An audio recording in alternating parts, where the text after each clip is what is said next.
Hello, and a very warm welcome back to the Gimme a Whole Year Wrestling Podcast. My name is Ant, and this is...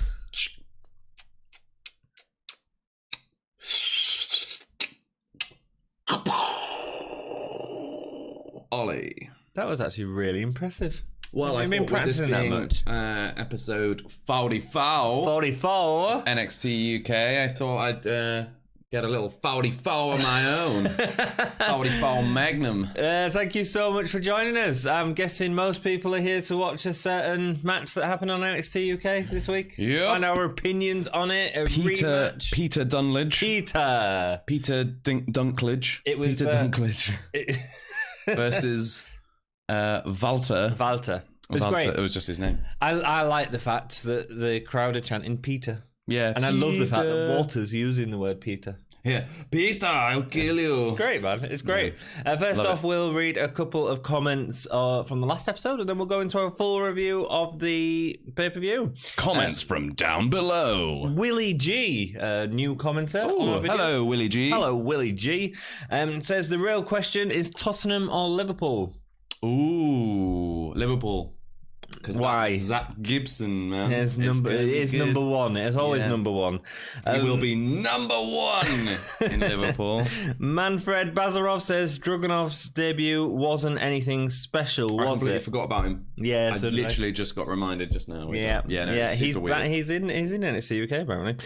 His finisher seemed to be really over on the indie scene, but it seemed really weak here. Yeah. Would be a better setup as a setup for a finisher as opposed to like knock him into a corner to do something else or something like that. It was a bit of a mid-card washout the last episode. We completely agree. And thanks for the love, guys. But so we'd said about trying to learn stuff by deciphering his learn stuff.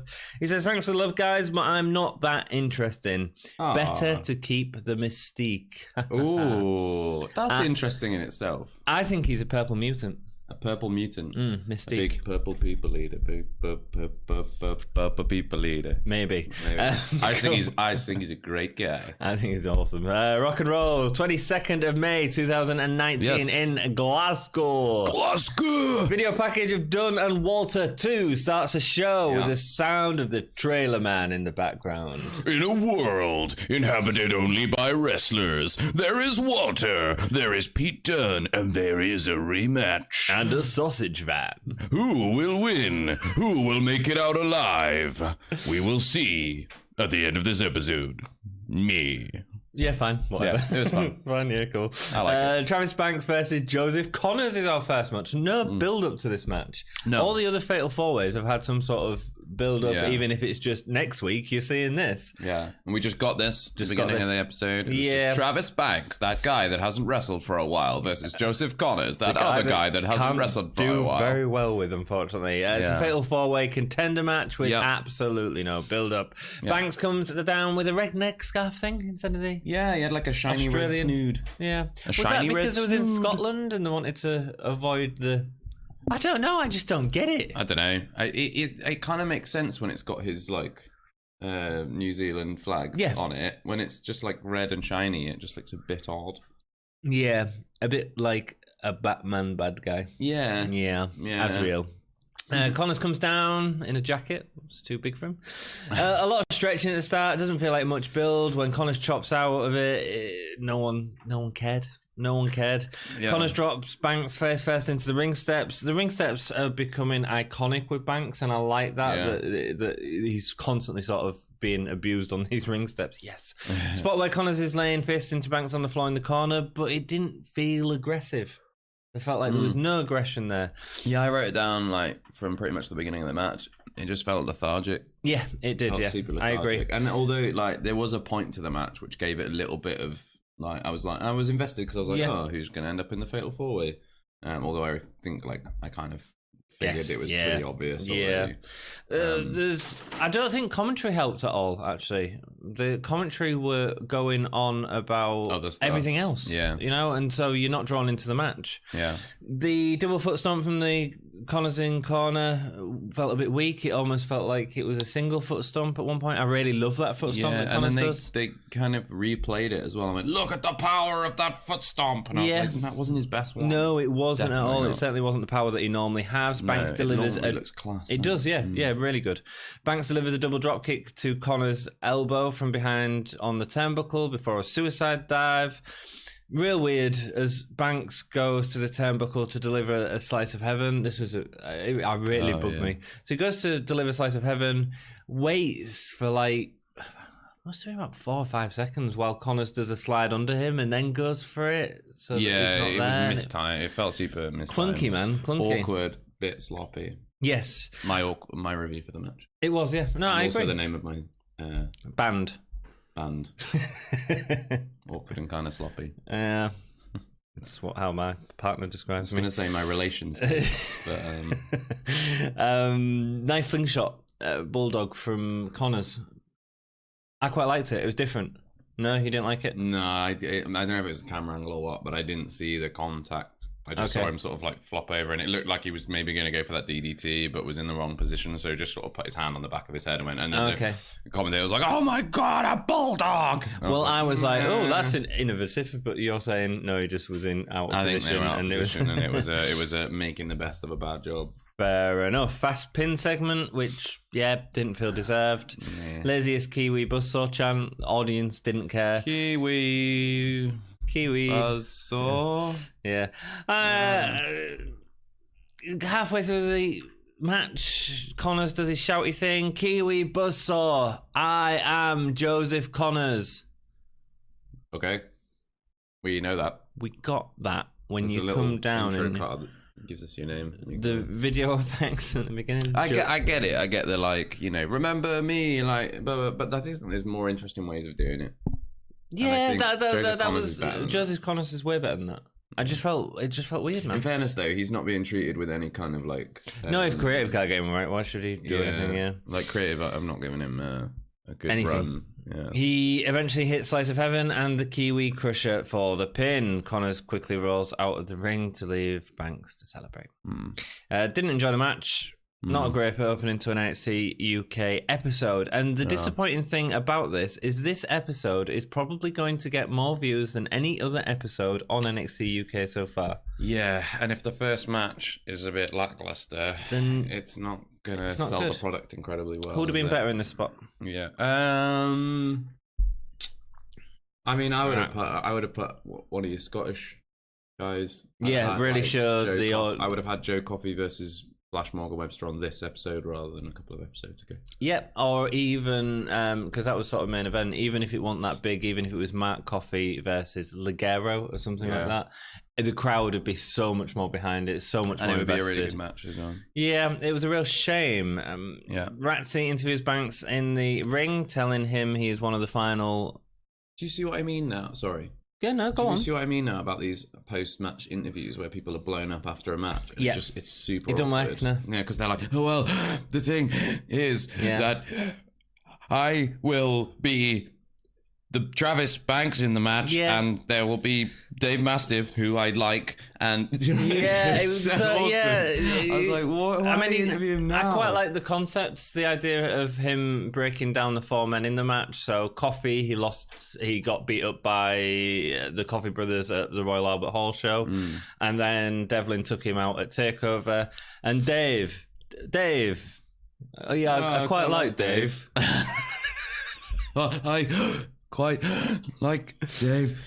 Yeah, it just I hate it. Like somebody did it really well. Was it last week or the week before? Somebody did it really well where they were blown up, but they just went, I'm gonna use this as it's Devlin. When he's blown up and he's like, you know what, I'm angry and I'm mad, and it doesn't matter that he's blown up because he's just putting rage into it with it, so it works really well. But if you're blown up but you're trying to give a really chilled out interview, I quite like Dave. I quite like Dave.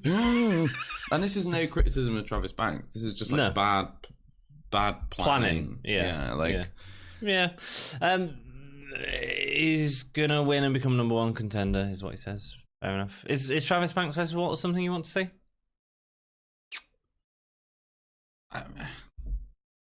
No. So we've got our fatal four ways. So Joe Coffey, Mastiff, Devlin, Banks. Devlin and Banks probably going to cancel each other out, aren't they? Yeah. So who would you like to see out of them four guys? Well, win? I want to see Devlin and Walter because I know that they can put on a classic because I've seen them put on a classic twice before. But we've already seen them, so is it too soon? Dave Mastiff, man. Yeah, Mastiff, Dave Mastiff versus makes all the sense in the Walter world. would be a really good match. Yeah. Although I worry that Walter would make Mastiff look small. Oh, he would, absolutely. That could be the storyline. It goes like Dave yeah. Mastiff has been this guy who just destroys people, and then he's. But also for Mastiff to lose his first match against Walter. Yeah, makes all the sense storyline wise. You know, that's fine. That's an okay person to lose against. Yeah, you know, absolutely. Cool. Nina Samuels promo in a mirror next. Jeez. Toni Storm was Easy's puppet to play in her latest masterpiece. She's played right into Nina Samuels by offering her a title shot. Nina Samuels is also a director in control, unlike Toni, who is out of control, crazy. Went on a bit too long, didn't it? Yeah, do you know what? Like, I really like the message of it, of her going like, I've manipulated her into a title match, and now I've got what I wanted, and I'm an actor or whatever, and I like that. I just cannot get behind this staring in the mirror thing and talking as if the camera's not there. The camera was really stylized as well, so they had a side shot of her for like ages, which really it just looks weird, man. Yeah, it's like different. it'd be like imagine you're not here for a sec, right? So you're not here, and the camera's there looking at me, and I'm just talking about my life and about what I'm doing, but I'm not really addressing it to anyone apart from myself. But I'm telling it in the third person for some reason. It's weird. It's just it's so much going on. Yeah. That doesn't need to be. And I think it just congratulations cards were hilarious. It needed to be like 20 seconds shorter, 30 seconds shorter. It just needed to be a little bit more compact, and I would have been okay with it. It was just a bit. They definitely went to like Card Factory for those congratulations cards, didn't they? They looked like, you know, she's in this like grandiose, like, you know, theater changing room, and it all looks, you know, really like decked out and everything. But when you're doing something like that, have, like these, like, you know, like sort of like at least Marks and Spencer's cards. Do you know what I mean? Marks and Spencer's probably closed down. Other brands are available. I think it would have been nice to have had very direct references to different wrestlers. Like if the Hunt had made her a card and it was in like bearskin, that would be class. And Ginny had made her a card and it was clearly like a Vogue issue and stuff like that. That would be really good, actually. Stuff like that, but WWE or like don't care enough. What was the guy's, the Shock Trooper or whatever? What was his name? Shockmaster. Shockmaster, yeah, like just a little Shockmaster helmet on the front, or like him falling for a wall. Yeah, or John Cena card. Like, just no. Congratulations, Ginny. No card at all. All those John Cena cards. You can't see him. That would have been a really good thing, is if there was no cards and she went, look at all the cards I got from John Cena. That would be amazing. That would be, man. You should write for WWE. I should write for WWE. Her fans have been congratulating her already. Yeah, speaking of writing for WWE, go. We have another series called Who Booked It Better? Yeah, man. We have a really exciting one coming out very soon. We're looking at how to book Goldust retirement in WWE. Final match in WWE. Whoa. Yeah. It's going to be awesome. I can't wait. I think we both got awesome ideas. Yeah, go check out that series. And if you can give any support to the channel, follow us on Facebook, Twitter, Instagram, and other social Patreon media. if you want to. Redbubble as well. Redbubble? Is that a porn site? No, Redbubble. No, that's where you buy a t-shirt. RedTube. Don't go on Redbubble. Go on Redbubble. Don't go on RedTube. Or go on RedTube if you choose to. Just wait until the end of this. If you search "Give Me a Whole Year" on RedTube, you get a very different set of interviews. Can you imagine if we turned up in like the top 500 searches in RedTube? Someone's just re-uploading all of these to RedTube, but with like close-ups on our face. Great, like just when we look particularly happy about something. Like, I really like that move. Redbubble, you can get yourself a mug or a t-shirt or a clock face or bed covers. A what face? Clock face. Oh, clock face. Yeah, that's on RedTube again. Right, Super Showdown. Let's talk very quickly about the advert for Super Showdown, which will be as good as or exceed the spectacle of WrestleMania. I skipped it. Wow. And I'm not going to be watching Super Showdown. No. Nope. Protest. I'm not. You don't want to see Undertaker versus Goldberg? No. This is once in a lifetime, man. No, I'm not interested. No, after everything that's gone on with that whole, not to bring the tone down and make it really dark, but all those people getting executed for it's not the best, is it? No. I'm standing with Sami Zayn, Kevin Owens, Daniel Bryan, and who else was it? There's 4 people now that are confirmed not to be on the card. Is Aleister Black as well? Might be Aleister Black. Might be. I don't know, somebody else. But I don't know if Andrade said he would. Anyway, I think everybody should boycott. I think a few of the women have boycotted it as well. Oh no, they're not allowed to perform. Yeah, it's ridiculous. I'm really not happy about the whole thing. I think that following a bunch of people getting executed, WWE should have cut all ties with it. But back to NXT UK. Loads of money. Catch up of the first Andrews and Noam Dar match. Unfinished business will be settled tonight. Yeah, Mark Andrews versus Noam Dar. Yeah, it was all right though. Andrews comes into the ring. He's buzzing. He's doing his skunking as he's going down the walking. I think that's what they're calling it now. It's not now. I think that's what we used to call it years ago. Whoa. It's the kick. It's about the leg movement. Oh, right. Yeah, he used to dance to it with Scar when he was. Yeah. Cool. All I know is I hate it and I want it to stop. He come down. He was buzzing. He was proper, ready for a great reaction. Back in the UK, wasn't he? Yes, but he got nothing, did he? Yeah, he didn't get a lot. Well, I saw a few people in the back going like that. Whoa. But... Yeah, but it's because he's in Glasgow and everyone knew he was against Noam Dar. And it's so they're all like... No, we're going to wait to cheer the Scottish lad. You're not getting anything, mate. Yeah. And that's... We'll talk about that a little bit after the match, I think. Yeah. Remind me about that. But I love it. I love the whole thing of an audience's reaction to just from difference in the country. It's just similar when you go to Canada and Kevin Owens suddenly getting cheered. That's great. It's really interesting. Foundation. Really interesting. Yeah, that stuff was amazing. Yeah. That was when Raw was booking 1 week in US, 1 week in Canada, and back and forth because it was such a dynamic storyline. Yeah, it was great. God. Can you remember when WWE knew how to book things? No, man, a long time ago, brother. Long time ago. This is start with a handshake because Noam Dar is face now. Yeah.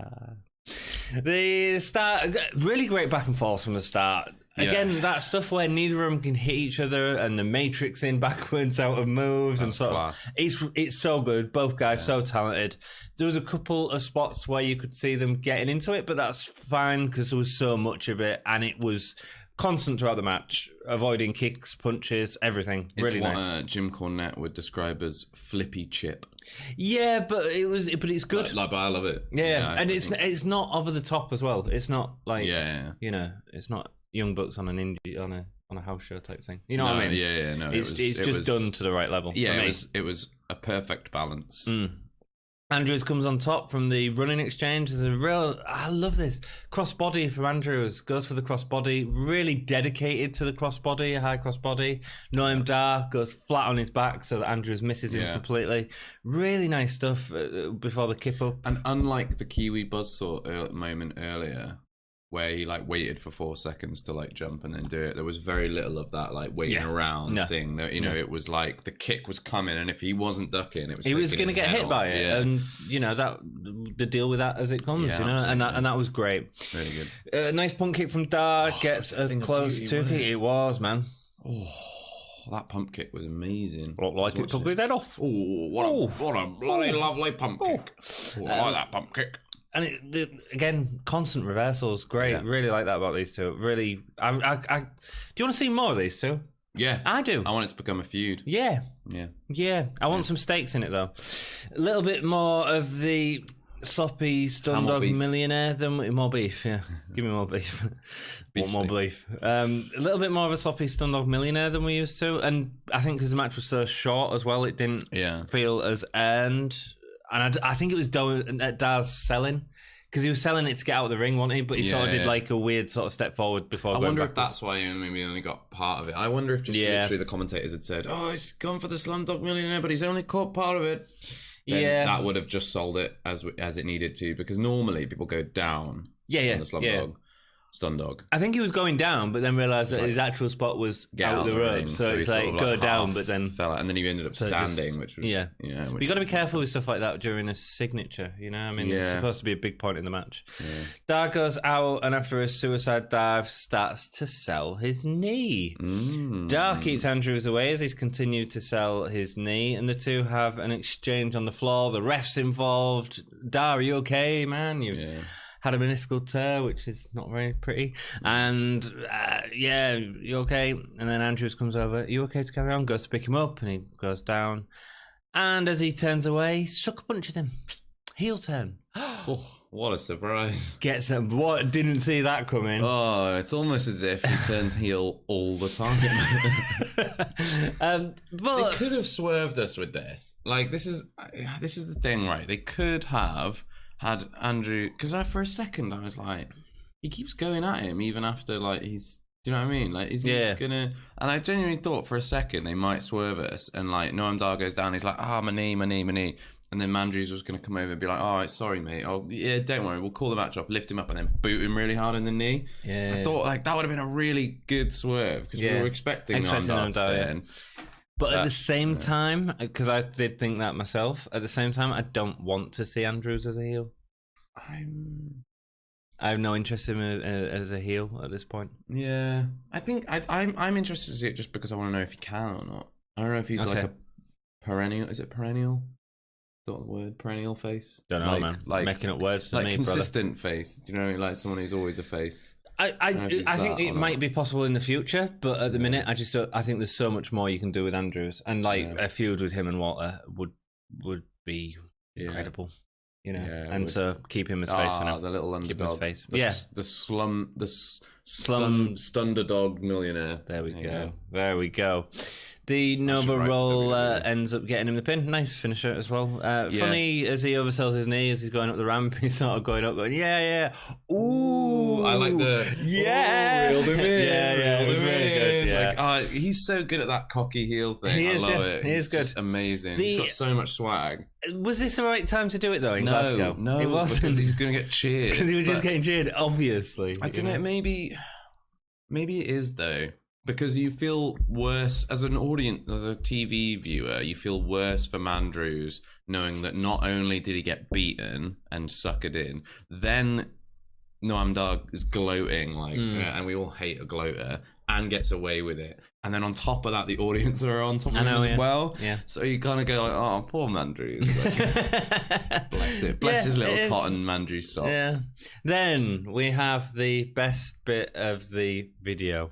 The best bit of the episode. This is by far the best bit. It's great. It's so good. Interview with the grizzled young vets. Everyone wants to see a title match. This is what Radsey says as he's hanging around the front door. Drake replies, what is this, NXT's Got Talent or something? Great little reply there. Funny, made us chuckle. Drake got his like one line in that he's not had for like weeks. And it was weeks. A decent He never line. talks, but he's got quite a strange voice, isn't he? Like, doesn't sound quite doesn't sound as like good it should be him. Yeah. Is that Gibson's? No, but he's so Liverpoolian, it's great.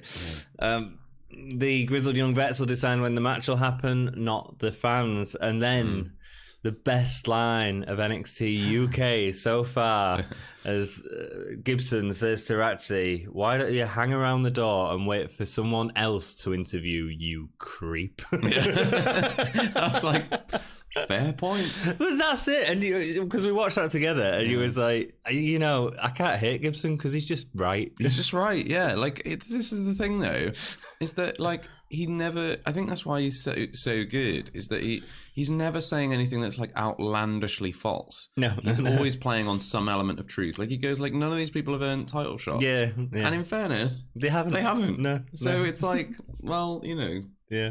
He's got a point. Because the new vet's a great man. Yeah, I do want to see him in more matches, though. I really do. I think for me, though, the best line of that was he said something like any Steve Irwin or Johnny Kickpads wants a title shot. I was like, Johnny Kickpads. That's such a good name. Johnny Kickpads. And I know exactly what he means by that. Do you know what I mean? It's like a creator wrestler. Yeah, creator wrestler where you make them all look like Chris Jericho. You know what I mean? Like with the tights and then the kick, the kick, but like CM Punk with his kickpads. Like, it's great. That was so good. It's so good. And it's a nice little dig at those kind of like indie wrestlers. That was like 30 seconds, man, and it was absolutely perfect. Yeah, it was amazing. Rhea Ripley comes out in a hoodie and jeans, casual wear, full body of makeup. Yeah, really overly done makeup. If you're gonna, absolutely. Toni Storm doesn't do it. Like Toni Storm's got the obvious sort of stripe across her face and stuff when she does matches, but she'll come out and she'll have makeup, but it's more neutral and understated. She come out and she had like these big black eyes that were like. I could have sworn Toni Storm's always got like bright red lips and. Yeah, but that's like, Toni Storm, isn't she? She's accepts. Eyes and. Yeah, but she's had like straight hair and stuff, and she tends not to wrestle with straight hair. Oh, I don't know. Okay, maybe I'm just. I feel like most female wrestlers come out with quite a lot of makeup. I think it was just a heavy eyeshadow. Yeah. This is what you watch the wrestling podcast for, guys. What? I genuinely didn't notice her makeup whatsoever. Didn't notice anything out of the ordinary about it. It upset me. Oh, fair enough. Okay. I'm not a whatever. I'm not a makeup expert though. She knows how desperate the fans are to see her, but it's not going to happen. She has heard Piper Niven is a big deal in Scotland. Straight away, that gets pop. Yeah. But to her, she's nothing but a wannabe superstar. She wants to be the dominant one, but all she does is talk about Rhea when she steps into the ring with her. Nightmares become reality. I get that her gimmick is the dream thing, but I didn't really know where that came from. I quite like this. Yeah, it's all right. Like, I think she does a really good promo, Rhea. She does. Underrated on her promo ability. I think that it would be much better if they let her kind of play with it a bit more. You can tell that she's got these scripted bits, and she wants to, and she's quite good at doing that. But she got into a bit of trouble recently where she like fat shamed a fan or something. Oh, dude, Jerry Lawler used to do that all the time. I know, which back in the day, like, I don't want to be like back in the day it was way great, but like, and even at like indie shows now and stuff, you know, people like if you're gonna get involved as an audience member, like expect it back. Absolutely. If you're gonna throw shade at people, then expect shade back. What are you gonna do when we're chanting "Daddy Longlegs" at any Dennis and he gets in our face? I'm gonna kiss him. Are you? Yeah, and kiss him right on the mouth. Shocking, scandalous. Yeah, he's gonna come over like, whoa, and it'll shake him. And I'll get put in prison. That'll be great. Fantastic. Can't wait. Yeah, I just think that like she's really good at the mic. She's good. Actually, she's like, you know, when you notice in matches when somebody shouts something out the crowd at her, she always responds to it. She's always like, "Oh, shut up, you freak!" Or whatever. Do you know what I mean? And I really like that about her. And I wish they'd let her play with that more in her actual promos, because you could see when the crowd was shouting like, "Shut up, shut up" to her. She wanted to respond. But she did. No, but she did a little bit. Like she just went back to the. Yeah. She just repeated the line from the promo. But the issue, the only issue I have with in-ring shouting. So in our other series, the Wrestling Rewind series, where me and Dom watch older pay-per-views, we're coming up to a Stone Cold time, and Stone Cold was always talking in the ring, right? And you could never hear what he was saying. No. And actually, that was quite fascinating. Actually, I think there's an element of that's missing now, that we can hear everything and it's so clear. But actually, that sort of trash talk that Austin was doing was great. Yeah. And you didn't have to hear it. And it wasn't this is a line for the crowd, you know? Because you can see it. You can see that. You can see that. Yeah, absolutely. And quite often they could have been booking the match, couldn't they? Like, just making it look absolutely. like and making it look like, but it always looked like he was talking trash. Yeah, absolutely. But I miss that. Rewatching them, I'm like, I enjoy the fact that I can't hear what he's saying as opposed to everything. Okay. You know what I'm saying? Yeah. Because nowadays they don't do that.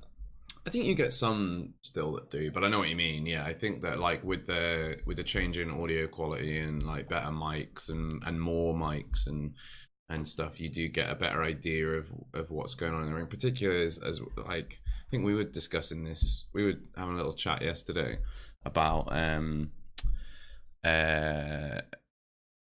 it was the quality of the TV, like the quality and how that affects like what you see in the ring, and how you like we were talking about blading and how like you could get away with blading back in the day because it was easier to hide it because you know you were watching something that looked like two bags of meat bumping into each other, rather than now you've got 4K resolution and you see every single movement of every single fingernail. Do you know what I mean? So it's difficult, I think, but I think it's the same problem with audio quality, is that now generally there are more mics, better quality mics. You can pick up every sound, you hear wrestlers when they're talking to each other. So I think it's difficult to get that kind of. I think it's doable. I just think it's because they're not. They just need to Stone not Cold. like the ring. Stone Cold wasn't talking a lot of the time. He just wasn't talking. It was just an attitude, and Stone Cold was obviously one of the greatest. You might even say an attitude era. Yes. I don't need to hear everything they say. I really don't, No. Cassius Ohno bumps into a camera filming the floor. Yeah, because why wouldn't you just be stood in the corridor at the back and just film the floor? Cassius Ohno does a good job of turning it natural, though. Yeah, he's very natural. He is so, man. And I really like that about his new heel thing that he's doing. Is it heel? Yeah. He's still a heel. He's going to show the British what real wrestling is. That's still heel. Yeah, I guess he's also bullying Siddy. Well, is he? Yes. He's just he's intimidating. Yeah, I guess so. He's. I think just because I really like him. Yeah, I really like him. I really like the new character. Yeah. I think it's great. I think it's the best stuff Cassius Ohno done for a long time. Yeah, relevant. It's certainly the most interesting thing WWE have given him to work with, I think. So he gets him to follow him, and he goes to see Sid Scala. Sid Justice. Siddy. City boy. City boy. Hey, City. Hey, I'll sit down next to you on the sofa, City. Well, he's just been talking about it with Jolly Saint, and he's going to offer him a match next week against Jack Gallagher. Okay. Where did that? Where are the stakes in that? Okay, fine, How does whatever. that lead to anything? Fine. At least they're telling us what they're doing next week, and it's not just he's had a meeting. We'll see in the meeting, I suppose. Again, no, man. Tell Johnny to reply to my text. As he's going. Great, just little stuff like that he's just throwing in. Really chill heel thing. I wonder if this is going to lead to a match between Sid Scala and Cassius Ohno. Fine with that. Yeah, and Cassius Ohno just destroys him. Fine with that. Sid Scala's a wrestler, and he's been put into this position because he can talk. Can you remember the first few episodes of NXT UK when Sid Scala kept coming out and being get destroyed by everyone? Really seriously. Yeah, but how good is that going to be to see him back in the ring? Yeah, you know what? I kind of miss him. Yeah. I think it'd be great. Now, the moment you've all been waiting for. Yeah. The rematch. Number 2, Pete Dunne versus Peter. Versus Walter. Peter Dunklage. I'd love to hear your thoughts on the episode. Peter Dunklage. Very good. I'd love to hear your thoughts on the episode, because I like some smaller people dressed up as Pete Dunne and Walter fighting. Attitude era. Well, in fairness, it wasn't that long ago that we had the colons who were playing. The colons being matadors and that. What was his name? Yeah, I don't know. What was his name? Bandito or something? No, what was it? Don't know. It'll come back to me. It is cool. I'd love to hear your opinions on this episode, everything that we've mentioned so far, and also this match. Let us know what you thought of this match. Bang it down in the comments. I made loads of notes. It really helps the channel, man, especially if you like the video as well. And let people know about it, man. Let people know there's this cool thing happening. This underground movement of gimmying, holding years. Right, Walter has tape on his left wrist. Yeah. Playing into the fact that it could be hurt and his fingers are taped up. Why was that? Why were they taped up? What? I don't know how that helps at all. He's taped his fingers, but how would that stop you from bending them? I don't know. But my issue is, where's it come from? You should have come down wearing oven mitts. What are you going to do now? Just really taped around his wrists. Just go for it. Can you imagine a chop with it as well? Yeah. Well, it would just go... there's... So I didn't get it. What my issue with it is, where's it come from? Because it wasn't there during the Devlin match. Yeah. So... Well, I wonder, the way they were putting it on commentary was he's put them on to stop Pete Dunne from targeting his hands, and I was like, okay. What, by putting a big bullseye on his hands? Yeah, by going oh, look, these are injured. Hands are injured. Yeah. Don't hurt my hands, guys. Hurt my hands. Don't hurt my hands. Hurt my hands, though. Don't hurt my hands. I bet you can hurt them. Weird. Didn't really get it, but hey ho. Very odd. There's really nice stuff here early on. Dunne doing different things with his sort of extremity snapping stuff. Does it look like Walter's continuing to lose weight? Yes. It does, doesn't it? Yes. It's got a very pointy chin all of a sudden, like very like Sharp jawline. Like it. It's cool. Yeah, I good like for him. it. He looks for him. good. Yeah, he's looking good. Like, I hope though that he doesn't like lose too much mass, because I don't think he a will. big part of him is. Can you imagine if he was just tall and slim? No, he won't. Look like a child. He looked like that Eddie had been Dennis. put through a mangled, wouldn't he? Like Eddie Dennis. He's got a baby face, isn't he, Walter? He does, yeah. And if he wasn't like, just want to feed him a bottle sometimes. Yeah, just hold him in your arms and whisper sweet nothings, and then he just chops you. Yeah, like little baby chop, and you like hit the deck. Nice stuff. So, yeah, Dunne trapped Walter's hand under his foot and then was bending his fingers. That was really cool. Do you think when Walter was born, the doctor slapped him on the butt and just chopped the doctor back? Just like, bang! Nobody chops Walter! Oh, great. Yeah, maybe that's part of the backstory. Yeah. Maybe that's part of the character. It's all slow and methodical, but it's in a really good way. It feels like they've earned it. It feels deserved, and they've built up the story to earn it. So that's okay during something like this, you know? Absolutely.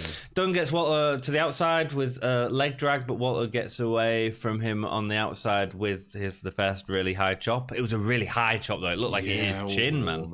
And I was like, loud. Yeah. And Peter just hit the deck. Peter hit the deck like... Yeah, I was actually looking. Like I was sack like, of chip, because he had the gum shield in. I was like, Jesus, it looks like he's like bleeding, but he wasn't. Then as Walter continues to chop Dunne then ducks out of the way, leaving Walter to hit the ring post. He's like, yeah, what an awesome spot. Yeah, really good. Led really to smart. nothing, man. I mean, it was all part of the continuation of like, I'm going to hurt your hands. Yeah, but that was the end spot for me. That was the I can't do that anymore. Yeah, there should I think we discussed it briefly earlier, and you said like, oh, he should have chopped the turnbuckle, then ended up back in the ring, chopped Pete Dunne, but been like, oh my gosh, my hand might be broken, and it would have given Pete Dunne the opportunity to get the hand thing in. That would have been amazing. And then eliminate the Walter chop threat from the rest of the match. You know, so Walter, blah blah blah blah. Dunne uses the ring steps to attack his hand, so we're constantly getting that hand offensive, which is interesting because again, it's not. Walter has this move, which is a chop, which is the most simple move, but it's also, everyone knows how devastating it is. There is no other wrestler, I don't think, where you could attack the hand as part of the moveset, as part of the match storytelling of the match, and it be an effective storytelling device. Yeah, or I think any kind of targeting any limb can work, but I think it works especially well with Walter because his hands are such an integral part of his character. Yeah. I mean, like, yes, obviously you use your hands for every move that you do, or most. Yeah. But And I get with that. the whole chopping thing, it's very clearly like hand on chest. That's his super weapon. Yeah, exactly. Yeah, you know. So take it out, and I really like that, and that's what I'm really enjoying about, especially Pete Dunne, who has the joint manipulation down perfectly. That's what I really enjoy about these matches, is that it's so different to everything else, and that's cool. It felt brutal and clunky, but in the best way. Yeah, that's the great thing about these matches. You know, you see Noam Dar versus Mandrews, and they're like, it's fluid and it's quick and it's pacey and it's really like technical and like blah, blah, blah. And this is technical but in a totally different way. This is totally like a beat up, drag out brawl.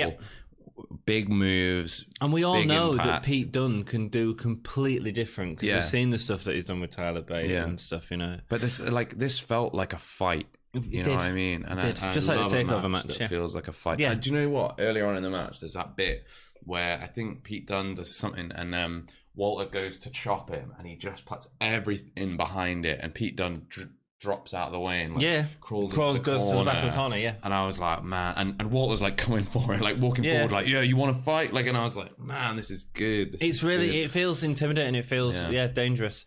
His offense is stopped by a big boot to Dunne, which has a really nice connection on the outside. A really great sell. All the time they're doing this, what was really nice is when Dunne was in the lead, he'd be rolling into the ring to stop the ref's count, and the ref was taking it seriously as well. Yeah. Sometimes we get a ref that goes, "Oh no, this is the outside spot, so it'll take us I'll count." They were taking it really seriously, and when Walter was in charge, he was then taking it seriously to make sure he broke the. And it feels competitive. It's great. Yes.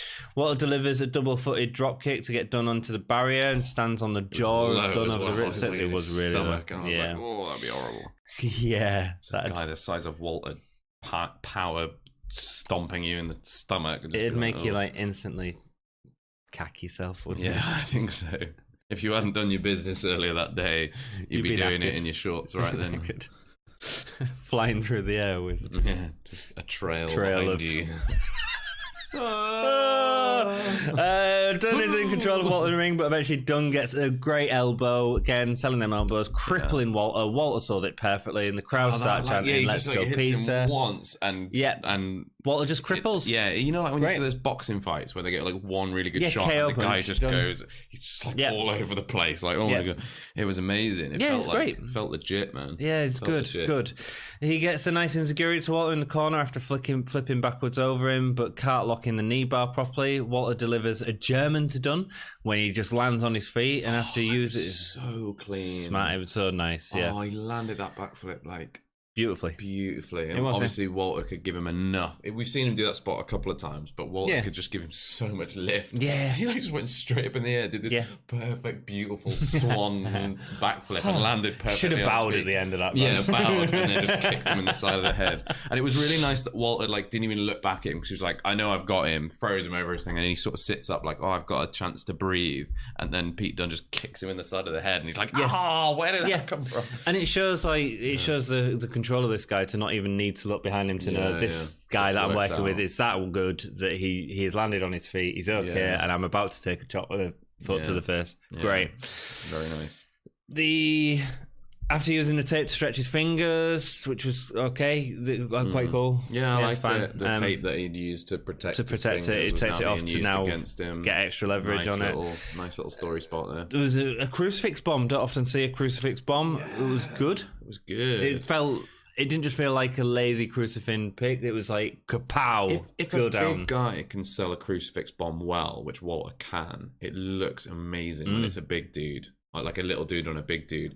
If they can't sell it well, it looks clunky and terrible because they sort of roll backwards into it rather than anything. But Walter just proper goes onto his shoulders, and it looks really good. It was good. Great spot on the turnbuckle. So Walter's lifting Dunne for a powerbomb. Yeah. I mean, incredible. And he turns it. He's going to drop him on his head. So he's going for the powerbomb, and I was like, that's it. That's the ending to the match. I'm fine with that. That's a massive spot. Yeah. Bit dangerous, but okay, cool. It's going to end the feud. Fine. It didn't end up being that. He goes to deliver the powerbomb, and as he's going through the air, man, Pete Dunne turns it into a head scissor takedown, which sends Walter sprawling backwards across the ring. It was beautiful. It was crazy because it felt, even after he sort of left the turnbuckle, like he was still going to get that powerbomb. And it was weird because he had him sort of low, and Pete Dunne's head was quite close to the canvas.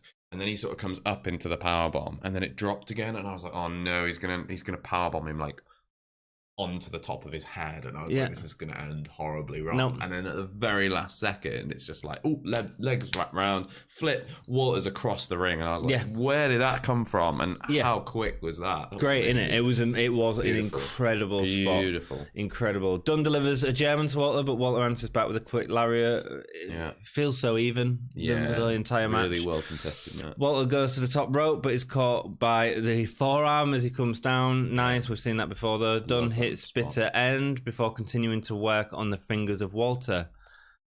Then someone comes down.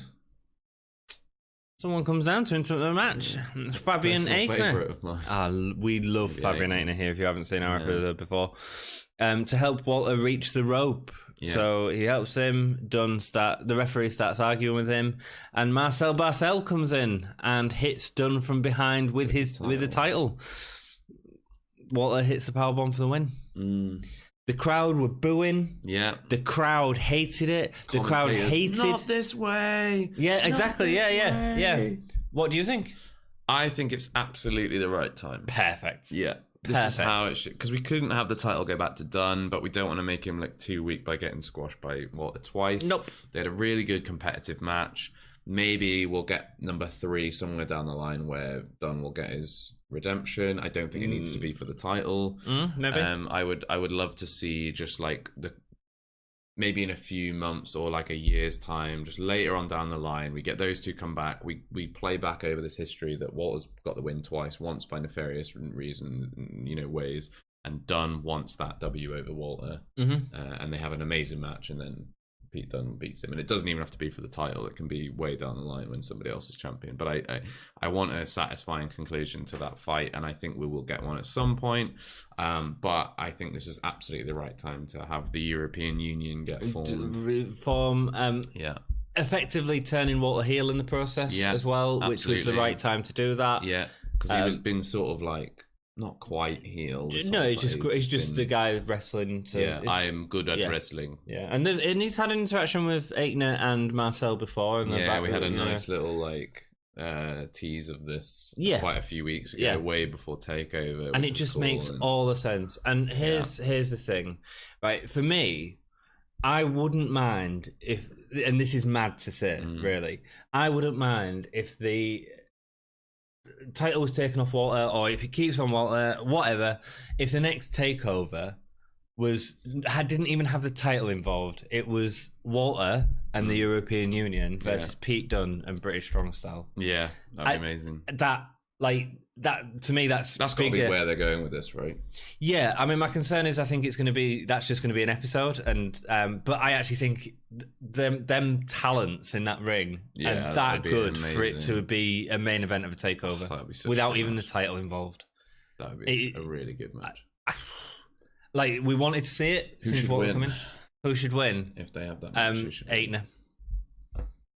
Yeah. European Union. Yeah. Run roughshot over in NXT UK for a while. Absolutely. Get them a lot of heat, being like a kind of outside invaders sort of force. Also, give Aichner the recognition he deserves, man. Yeah. I mean, we had, so in WWE, we had what was it called? The League of Nations, where we had like, there was the Swiss guy, the British guy, the blah, blah, blah, and it was like seen as this outside invasion force. And it could have been a really good thing if they'd have actually gotten any like momentum up, but it like flopped, obviously, because it's WWE. But we could have, can you imagine how good it would be to have this group of outsiders like running roughshot over the division, like stamping their mark on it, even like going as far as to like take the NXT UK symbol and destroy it. Yeah, and turn it into NWO. That would be amazing, and have them like be this horrendously dominant, brutal force over. Start getting in other people like I don't know who else is on the roster at the moment that would be a good addition.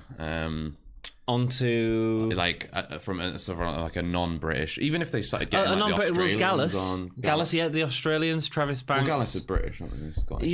Or Irish. That would be a good way. Get an Irish one. That would be a really good way of getting Gallus to be face, though, wouldn't it? Yes. Be having like you've got the European Union, and they just like keep growing and growing, and just, like all this thing, and then Gallus like team up with British Strong Style to like fight them off, and it's like, and you get this moment where they're in the ring together looking at each other, and then the European Union's there, and they're like, and they go at them. That'd be really nice. The feud could be European Union versus Gallus, which British Strong Style get involved in to help them, and it's like, oh wow, no one can beat this, and they could be a completely dominant faction. Is it going to happen? Probably not. But I think Walter is. I do think they're high on Walter. Yeah, and I do think he's an incredible image for NXT. Absolutely. And this, we've said from the beginning, really, this faction war type thing is where we really want to see. Oh yeah, the territory war. Such a cool thing. Wow, I'm really excited by this. I think they've absolutely pulled the trigger at the right time. Yes, and I can't wait to see where it goes next. It should be really good. If the European Union were to break up, who would you like to see break it up? Or I just Aichner, man, Aichner. Yeah, he's so underrated. But again, Marcel Barthel's amazing as well. They're all amazing. He is. This is what I think. That's why it's so exciting. Is you've got 3 guys there who are as good as British Strong Style. Talented. They are, and that's a massive thing as to good say. As British Strong Style. And we've got a real exciting dynamic on our hands now. And I'm really excited for this going forward. Yeah, it's going to be good. I can't wait to see the matches coming out of it. I can't wait to see where they go with the story. I'm going to be cautiously optimistic. And I'm going to say I think they're going to do the right thing with this year. I think, yeah. If they bury them immediately, I'm going to get really annoyed. I don't think they will. I don't think so. It'd be silly. However, I was watching Worlds Collide. Oh, yeah. They had like 2 battle royals in an episode. First person eliminated out of the male battle royal. Aikner. You know, you're just going, what are you doing? Yeah. What are you doing? Love that guy. Yeah, I suppose if they've got big plans for him on NXT UK, he doesn't need to be doing stuff in Worlds Collide, I guess. But first guy, no, don't do it. Yeah, so we was taking away the ending to the match. I hate it, which is why I love it. Yeah, and it's great, love it. And the final image is all of them hand in back. Marcel Barthel and Walter, and they look so good as a unit, don't they? Perfect. All with the black trunks and the thing, and they're all stood there. When they come out to Walter's music now, and they're all stood there with that white background. Oh, it's gonna be so good. Boom! So can't good. wait. Put them in the next WWE game, please. Do you know? Actually, download's coming up. They might end up having that 6-man tag at download. Oh, that'd be good. I'd miss a decent band to watch that. Wow, cool, awesome. Gay stars for this episode. 3, man. 3 stars. Yeah, I'm gonna give it 3.5. Oh, nice. Yeah, there's a few dud moments. I think. I don't know. I'm not a big fan of the Nina Samuels thing, but pretty good match. Pretty good episode all around. The opening match wasn't amazing, but the two later on were great, and we've got a really good, exciting thing going forward with Walter. Really exciting. And I love talking to you about it because it's always like, we just get so fanboy over it. Best match. Last one. Walton, great story. Yeah. Was it as good as the first takeover? No, but it wasn't as long. No, and it didn't need to be as well. No, it didn't need to be because if it had a clean finish, I would expect it to be as long and as good or better. Yep. But because it was a dirty finish, I'm happy with it being a bit shorter and not quite as exciting because we've got a really cool ending now of it. Yeah, it's cool. It's exciting. Best performer? Very difficult. I mean, I could give it to Pete Dunne, Walter, or Noam Dar. I thought Noam Dar was amazing. Noam Dar. With his like reeling in thing and his swagger and all that stuff. I'm gonna give it to Pete Dunne. Yeah, I'd say Pete Dunne. I think he was just incredible. He sold really well. He did, and his offense was really good. But it could have gone to Walter. It could have gone to Noam Dar. Yeah, holy chip moment. There's 2 spots, man. Yeah, for me, it's got to be the Hurricane Rana from the top rope. Yeah, that was an absolute holy chip moment. Yeah. But the other one, very honourable mention, because any other episode this would have easily been. Clancy a creep. Great. It was really good. It was great. I was laughing. Johnny kick pads. My partner was actually watching it, and she always complains about me watching wrestling because, I do a podcast and it's always on and taking over the flat. And she was laughing her head off, It was great. It was really good. Love it. I want to see a feud with Ratsy and Gibson going forward. Absolutely. That's amazing. Thank you so much for watching this episode. Yeah. Please let us know what you think in the comments below. We really want to hear from you. And, we read them out at the start of the episode. Yes. Also, if you like us, head on over to Facebook, Twitter, Patreon, and Instagram. I don't know what's happening with Instagram, but it's probably really good. There's been some funny things on the Facebook. Yeah, man. 24/7 title. Oh my gosh. Go check out our Who Booked It Better video on Goldust. That'll be me and Ollie. I keep calling you Dolly. Dolly. I'm confusing you. We should make a tag team. Hello, Dolly. Dolly. Ah, baby. Rock and roll. Thank you so much for watching and keep it GAHY.